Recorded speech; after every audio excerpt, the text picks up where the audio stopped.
Food inflation is a real concern for everyday Americans, especially in 2023. As prices continue to rise, many households are struggling to keep up with the cost of groceries.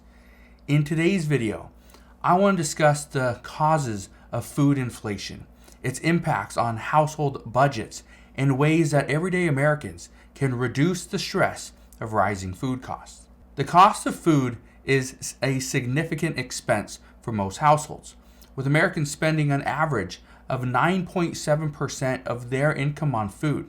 However, rising food prices can have a significant impact on household budgets, particularly for low-income households. Inflation has been particularly high in the food sector, with prices rising by 6.1% in 2022, and just in the past year, we've gone up over 10%.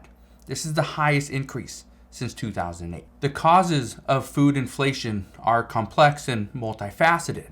One key factor is the increased cost of production due to rising energy and labor costs. The disruption of supply chain due to COVID has also contributed to price increases, as has the impact of climate change on agricultural productivity. These factors have led to higher prices for many common food items, such as meat, dairy, and vegetables. For example, the price of ground beef has risen by more than 22% in the past year, while the price of milk has increased by 6.7%. These price increases can add up quickly, putting a strain on household budgets. So what can everyday Americans do to reduce the stress of food inflation? One key strategy is to make more mindful and informed choices when shopping for groceries. Here are some tips to help you reduce your food costs. Plan your meals ahead of time and make a shopping list to avoid impulse purchases.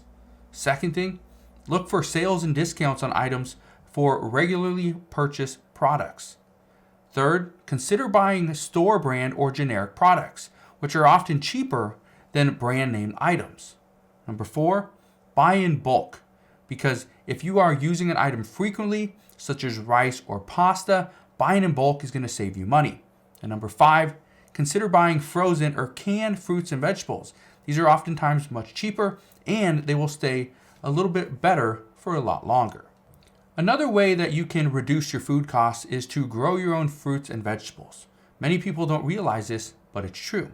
Even if you don't have a lot of space, you can grow herbs, you can grow small vegetables in pots, even on a balcony or a windowsill.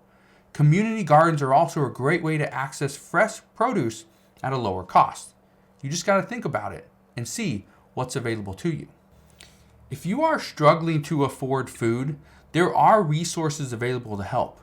Food banks and pantries can provide assistance to those in need, and there are programs such as SNAP benefits that can help lower income households access healthy foods. So if you are struggling, don't forget there are people and places out there that will help you.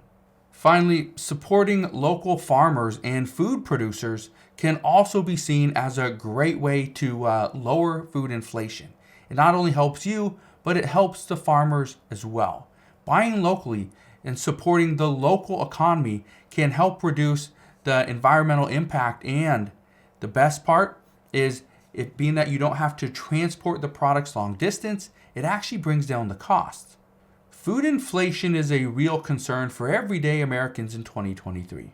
However, by making mindful choices when shopping for groceries, growing your own food, accessing resources like food banks, and supporting local food producers, you can reduce the stress of rising food costs and maintain a healthy and affordable diet for you and your family.